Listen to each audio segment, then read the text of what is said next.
My name is Apurva, and my NEET 2026 is score is sorry NEET 2026 score is 578, and my all India rank is 18,871। ठीक, ये मेरा second drop था। और NEET 2025 में मेरा score था 444, उसमें मेरा रैंक था 1,32,000 समथिंग था, एग्जैक्ट भूल गया हूँ। 1,32,000 के इसी के आसपास था, 200 300 ऊपर नीचे होगा। और ये जो वीडियो है ये मैं कोई स्ट्रेटेजी नहीं बता रहा हूँ कि 6 महीने में कैसे नीट क्रैक करते हैं। मैं आपको ये वीडियो बस एक वार्निंग टाइप का, भाई ये लास्ट मोमेंट है। क्योंकि अभी मतलब अगर मैं बैच ख़त्म होने का टाइम बात करूँ तो लगभग ख़त्म होता है फेबररी मिड में, तो फेबररी आधा, मतलब 13 14 तारीख तक 15 तारीख तक आपका बैच ख़त्म हो जाना चाहिए। तब जाके आपको मतलब ठीक ठाक टाइम मिलता है रिवीजन करने के लिए। मतलब आपके पास अभी आज अगस्त का 1 तारीख है, 1 अगस्त है आज। तो आपके पास आपके पास अभी टाइम बचा होगा अगस्त सितंबर अक्टूबर नवंबर दिसंबर जनवरी और फरवरी आधा। तो यहाँ तक आपके पास सिलेबस कंप्लीट करने का टाइम, मतलब आपके पास 6.5 महीने हैं कि आप सिलेबस कंप्लीट करो अच्छे से, तब जाकर आप रिवीजन के लिए टाइम निकाल पाओगे। ये कोई आप ये मत मतलब सोच लेना कि मैं यहाँ पे आपको कोई रोड में भी या कोई स्ट्रेटेजी बताने वाला हूँ कि 6 महीने में। मैं बस आपको अवेयर कर रहा हूँ कि भाई जाग जाओ, नहीं तो भाई फिर लेट हो जाएगा, फिर आप कम बैक नहीं कर पाओगे, नहीं पढ़ पाओगे। अगस्त ही है जो आखिरी महीना होता है मतलब चालू करने लायक, इसके बाद ना किसी कोचिंग में बैचेस चालू होता है ना कहीं और होता है। तो मैं मेरी बात करूँ, मैं पिछले साल 6 जुलाई 2025 को मैंने पहुँचा था कोटा। मेरा बैच पहले ही चालू हो गया था, 10 12 दिन पहले ही, मतलब 21 जून को ही चालू हो गया था मेरा बैच। मैं लेट गया था थोड़ा, और मैं फिर भी मैं फर्स्ट बैच था तो मैं भले लेट गया था, लेकिन तब तक बेसिक मैथ फैक्टोरियल से पढ़ा था, इसलिए मैं थोड़ा लेट जाके भी फर्स्ट बैच ही ले लिया।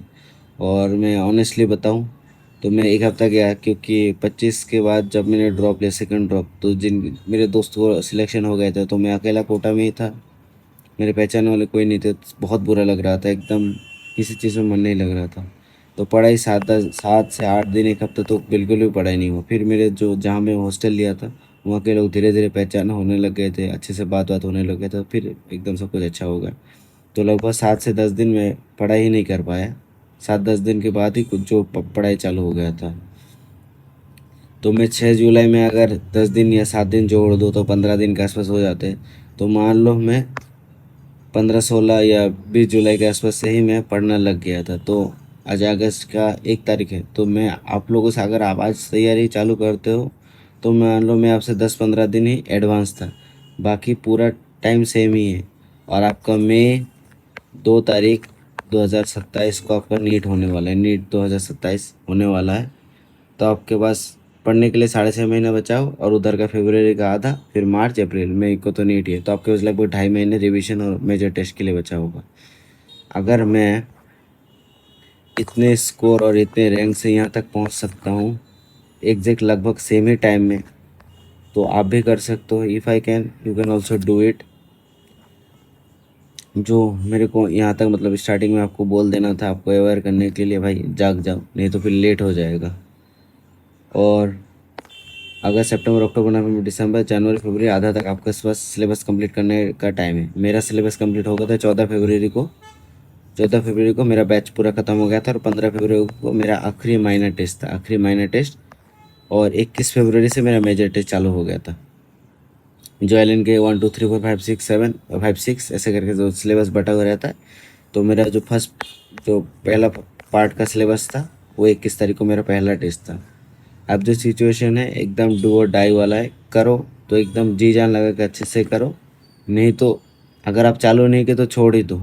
ऐसा टाइम है, क्योंकि बाद में आपसे नहीं हो पाएगा कि आप सिलेबस भी कंप्लीट करोगे, रिवीजन भी करोगे, पढ़ोगे, तब प्रेशर में आके जो आपको आता है वो भी आप ख़राब कर दो।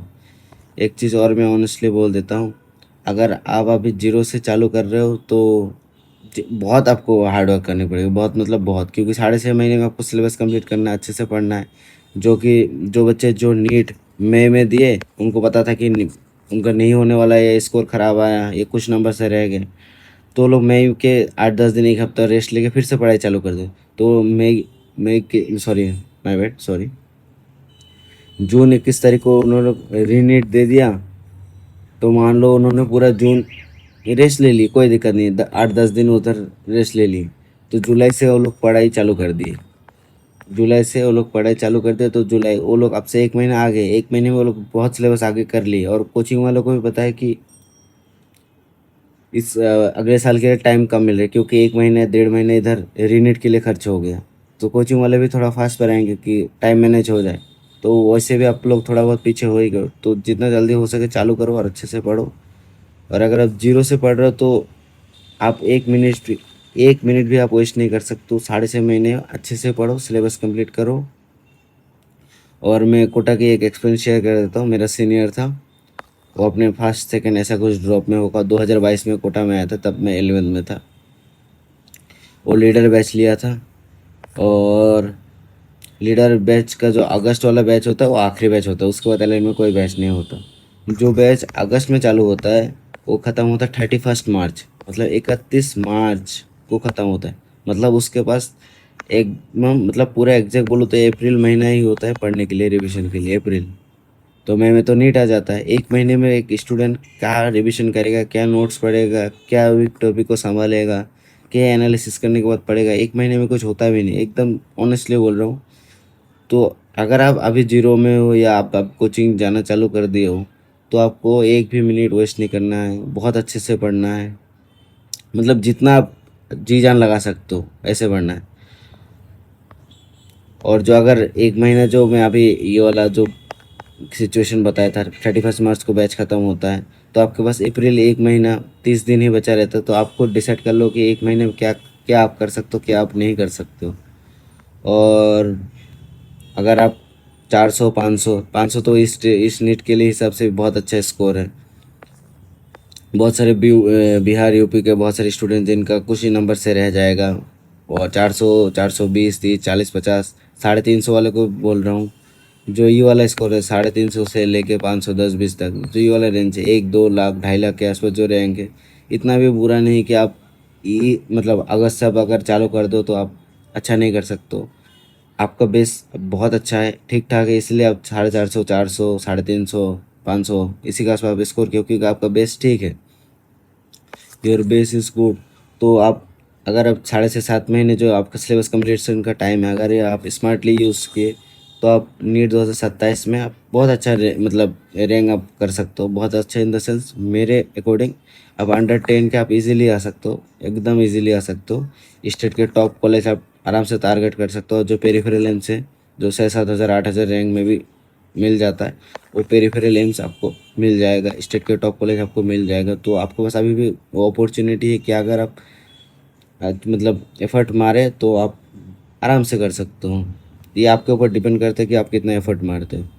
और जिनका ये जो 350 400 500 वाले जो स्टूडेंट हैं, जिनका बायो में ठीक ठाक स्कोर आता है, इसीलिए उनका ओवरऑल स्कोर ज़्यादा है, 350 400 300 के प्लस है, तो प्लीज़ उनको मैं बोलूँगा कि आप मतलब बायो में ज़्यादा लेक्चर ना दे के थोड़ा सा टाइम को स्मार्टली यूज़ करें। बायो के जो एनसीईआरटी वाले चैप्टर जो आप प्योरली एनसीईआरटी से पढ़ सकते हो, उनको आप एनसीईआरटी से पढ़ो, नोट्स वोट्स मत बनाओ, या लेक्चर अवॉइड कर सकते हो तो लेक्चर अवॉइड करो। सिर्फ बायो की बात कर रहा हूँ, लेक्चर अवॉइड कर सकते हो तो अवॉइड करो। नोट्स जहाँ जहाँ ज़रूरी, जैसे जेनेटिक्स का नोट ज़रूरी है और बायोटेक वगैरह के नोट ज़रूरी है, वहाँ से आप नोट से पढ़ो। बाकी सब आप कोशिश करो कि आप एनसीईआरटी से पढ़ो। और फिजिक्स केमिस्ट्री में ज़्यादा टाइम दो, एफर्ट दो, क्वेश्चन प्रैक्टिस फिजिक्स केमिस्ट्री के लिए करो, क्योंकि बायो बायो की और एक दो चीज़ें मैं बता देता हूँ। बायो के जो इजी चैप्टर है, बहुत सारे इजी चैप्टर, जैसे टोटल 33 शायद चैप्टर है, 33 में से आप 10 से 15 चैप्टर तो आप बहुत आराम से निपटा सकते हो। मतलब एक एक चैप्टर अगर आप एक दिन में करते हो तो 15 दिन में आपका चैप्टर हो सकता है। बायो अब अंडर 2 महीने आप बहुत अच्छा कर सकते हो। लेकिन ऐसा मैं नहीं बोल रहा कि आप 2 महीने सिर्फ कंटिन्यूस बायो ही पढ़ो, मतलब स्प्लिट करके हर एक सब्जेक्ट के साथ। अब अगर हम नेट निकालोगे तो 2 महीने में बायो बहुत अच्छा कर सकते हो। जैसे टिश्यू कॉकरोच फ्रॉग, छोटे छोटे चैप्टर है, इजी है, भले ही ये मतलब नया नया एनसीईआरटी में नहीं है ये टिश्यू और कॉकरोच, लेकिन हर टेस्ट सीरीज में ये चैप्टर आते हैं, तो आप भी पढ़ते हो, ये मेरे को ज़्यादा बोलने की ज़रूरत नहीं। जैसे प्लांट फिजियो किसी दिन पढ़ लिए, पीजीआर इजी चैप्टर है रटने वाला, पीजीआर और फोटोसिंथेसिस ये दोनों आसान चैप्टर, ये एक ही बार में पढ़ लिए। रेस्पिरेशन थोड़ा टफ है, इसको एक बार में पढ़ लिए। ह्यूमन फिजियो में दो दो चैप्टर एक एक बार में, एक दिन आप मान लो एक न्यूरल वाला पढ़ लिए, और स्केलेटल वाला एक दिन में पढ़ लिया, एक दिन केमिकल वाला पढ़ लिया, एक दिन एंडो मतलब ये एक्सक्रीटरी वाला पढ़ लिया। अब ऐसे ऐसे करके दो दो चैप्टर अगर करके भी आप पढ़ोगे तो बहुत आप मतलब टाइम मैनेज करके बहुत अच्छा कर सकते हो। फिजिक्स और केमिस्ट्री के लिए आप टाइम निकाल पाओगे। स्मार्ट तरीका अपनाओ, वेरी वेरी इजी चैप्टर जो है उनके लिए ज़्यादा नोट्स में डिपेंडेंसी मत रखो, एनसीईआरटी पढ़ो, या तो जो आपके पुराने नोट्स हो जिनमें आप बहुत पिछली बार आप ठीक ठाक पढ़े हो, आपको नोट्स मतलब ये रटा हुआ है, कोई याद मतलब आप नोट्स खोलोगे आप चीज़ें धीरे धीरे अपने आप रिकॉल होता है, पुराने नोट्स यूज़ करो। और ये एक बहुत बड़ा ये चीज़ मैं बोल रहा हूँ क्योंकि बहुत सारे लोग मतलब क्या करते हैं कि वो लोग सोचते हैं कि भाई ये भी करना ज़रूरी है, रेस करना ज़रूरी है, मॉड्यूल करना ज़रूरी है, ग्लांस करना ज़रूरी है, एक्स्ट्रा एज करना ज़रूरी है। बाद में जाके वो लोग फिर सब मैनेज नहीं कर पाते क्योंकि भाई 6 महीने बचा, सब कैसे कर पाओगे ये भी तो सोचो। आप पहले तैयारी चालू करते तो आप कर सकते थे, इसमें कोई डाउट नहीं। लेकिन अभी आपको प्रायोरिटी देना है आपके मॉड्यूल और सबसे ज़्यादा है PYQ। दिमाग में ये बिल्कुल भी मत रखो मेरे को सब कुछ करना है, चीज़ें लिमिटेड ही रखो लेकिन बार बार करो, ये ज़्यादा आपको फ़ायदा देगा। और टाइम को यूटिलाइज करो अच्छे से। और ये भी एक मेजर चीज़ है, फॉल्स होप वाले काम मत करो। जैसे ये वन शॉट वाला चीज़ है, वन शॉट देख लिया और ऐसा लग रहा है कि हाँ भाई वो मैंने चैप्टर कर लिया, वो भी एक फॉल्स होप ही मैं मानता हूँ क्योंकि बहुत सारी चीज़ें आप इन डेप्थ ज़रूरी होता है आपको वन शॉट देख के ये मान लिया हाँ भाई मेरे को चैप्टर हो गया। और ये वाला चीज़ भी एक है इम्पोर्टेंट, यूट्यूब पे वीडियो देखना how to crack NEET in 6 month, उसके बाद फिर 1 महीना आप बर्बाद कर दोगे, फिर how to crack NEET in 5 month, फिर आप 1 महीना बर्बाद कर दो, फिर देखोगे how to crack NEET in 4 month, ऐसे ऐसे आपका वो लूप चलता रहेगा। लास्ट में जाकर how to crack NEET in 1 month, फिर आप तैयारी छोड़ दो। क्वेश्चन क्वेश्चन प्रैक्टिस करो, बहुत बहुत ज़्यादा क्वेश्चन प्रैक्टिस करो, ये बहुत इंपॉर्टेंट है। और PYQ भाई, PYQ तो आप जितना बार कर सकते हो करो, मिनिमम 3 बार तो करो। नीट से पहले भी एक बार आपको पूरा करके जाना है, मतलब फ्रेशली सब कुछ PYQ अच्छे से आपको करके जाना है। और अभी क्योंकि आपके पास टाइम थोड़ा सा लिमिटेड है तो आपको बायो में मैक्स टू मैक्स 150 क्वेश्चन करने हैं, और फिज़िक्स में 150 क्वेश्चन और PYQ कर लेने हैं, और NCERT मल्टीपल टाइम रिवाइज करना है। और फिजिक्स के लिए आपको नॉर्मल क्वेश्चन प्रैक्टिस 100 मतलब जो एक्सरसाइज में होते हैं एक्सरसाइज के 100 क्वेश्चन करने, और PYQ पिछले 10 साल के करने। केमिस्ट्री में 50 से 100 क्वेश्चन करने डिपेंडिंग ऑन द चैप्टर, जो इजी चैप्टर उनमें क्वेश्चन कम भी हो सकता है। और PYQ ऑर्गेनिक इनऑर्गेनिक सबके लिए PYQ बहुत ज़रूरी है, PYQ करना। और एक दो अच्छे फ्रेंड रखना जिनके साथ आप प्रॉब्लम डिस्कशन कर सकते हो, मेजर टेस्ट दे आए। और ये चीज़ बहुत ज़्यादा फ़ायदा तब देता है जैसे आप पेपर दे गए, आपको पेपर ये एनालिसिस करना हो। पेपर एनालिसिस करने से ज़्यादा लाख गुना बेहतर है कि आप दोस्तों के साथ बैठे और पेपर लेके बैठे। आप अपने दोस्त से पूछे, अरे भाई वो 22 नंबर वाला फिजिक्स का क्वेश्चन तूने कैसे किया, ये मेरा छूट गया था, मेरे को पता था कि ये क्वेश्चन आसान है लेकिन मेरे से तब नहीं बना। तब आपको दोस्त आपको बोलेगा हाँ भाई इसको ऐसे ऐसे करना है। वो जो आप खुद पेपर लेके टेबल में बैठ के आप एनालिसिस करते हैं लिखते हैं, इससे इसमें और ज़्यादा टाइम लगेगा। अगर आपका दोस्त उसको आता है वो आपको वही चीज़ 1-2 मिनट में आपको समझा देगा तो आपका टाइम भी बचेगा, वो बात आपको ज़्यादा याद भी रहेगा। तो ग्रुप डिस्कशन मतलब ये वाला पेपर मेजर टेस्ट का जो मेजर टेस्ट देते हो तब आप सारे दोस्त थे आपके फ्री रहते, सब रूम में ही रहते हैं, सब क्लास व्लास कुछ नहीं होता। तो ये वाला चीज़ बहुत ज़्यादा फ़ायदा देता है। किसी को एक चीज़ आता है, किसी को एक चीज़ नहीं आता है, तो एक जना से वो सबको सब सीख सकते हैं। और किसी को दूसरी चीज़ नहीं आती वो आपसे सीख सकता है कि हाँ भाई इसको ऐसे करना है। तो बहुत सारी चीज़ें ऐसे करके याद रह जाती है। जैसे मेरा दोस्त था वो बंगाल का था, तो हमेशा वो मेरे को मॉर्फो के एग्जाम्पल पूछता था रेंडमली ऐसे, भाई पैरेटल एक्सियल इनका एग्जाम्पल बताइए, बताओ बता, फैमिली फार्मूला बता। तो और जो 1992 अर्थ समिट था, और 2002 में ये था द वर्ल्ड समिट था, ये था रियो डी जेनेरियो ब्राज़ील में, और ये था जोहान्सबर्ग साउथ अफ्रीका में। ये हमेशा वो मेरे से पूछता था, ये मैं उससे पूछता था। लगभग मान लो हर ऑल्टरनेट टेस्ट में आता ही आता था।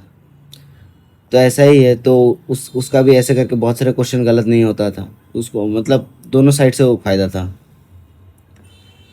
और जितना एफर्ट मार सकते हो मारो, अभी बहुत कम ही टाइम बचा हुआ है, जितना ज़्यादा पढ़ सकते हो पढ़ो। आपके पास अभी टाइम नहीं है कि भाई दोस्तों के साथ ये घूम लिया वो घूम लिया, कोटा घूम लिया, इधर इधर गया उधर गया, स्कूटी रेंट लेके, भाई मत करना। जैसे मैं अभी नीट देके घर में कब से बैठा हूँ, 24 जुलाई को 21 जुलाई को मैं नीट दे के मैं 24 जुलाई कोटा से घर आ गया।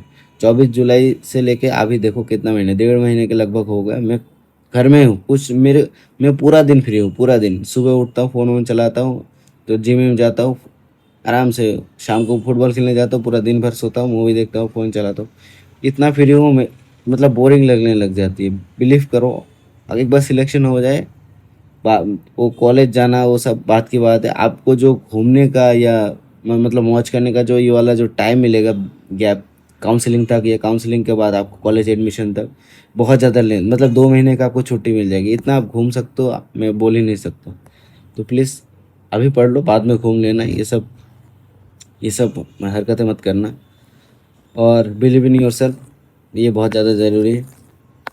और अपने पेरेंट्सों पे भी भरोसा करो, और आप इतना एफर्ट मारो, टेस्ट में ठीक ठाक नंबर लाओ, अच्छे नंबर लाओ। आपके पापा मम्मी को भी आपके ऊपर भरोसा दिलाओ कि हाँ मम्मी मैं कर सकता हूँ, बस आप दुआ करो, बस हो जाए। बस अपने मम्मी पापा से बिलीव और दुआ ही मांगो।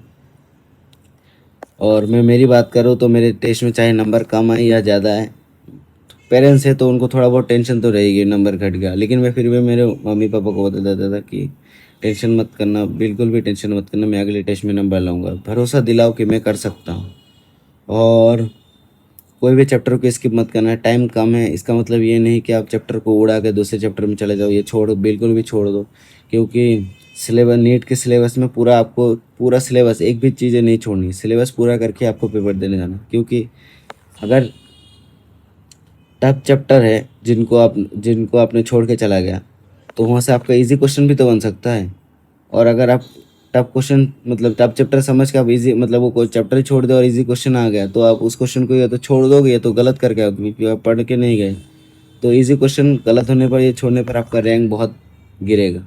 जहाँ आप मान लो आपका रैंक 30,000 आता, उस इजी क्वेश्चन के चक्कर में आपका 4 नंबर घट जाएगा या 5 नंबर घट जाएगा, तो आपका रैंक 3,000, 4,000, 5,000 और नीचे आ जाएगा। तो जो इजी क्वेश्चन है वो बहुत ज़्यादा मैटर करता है, टफ क्वेश्चन उतना मैटर नहीं करता, क्योंकि मेजोरिटी स्टूडेंट उनको अटेम्प्ट नहीं कर पाते।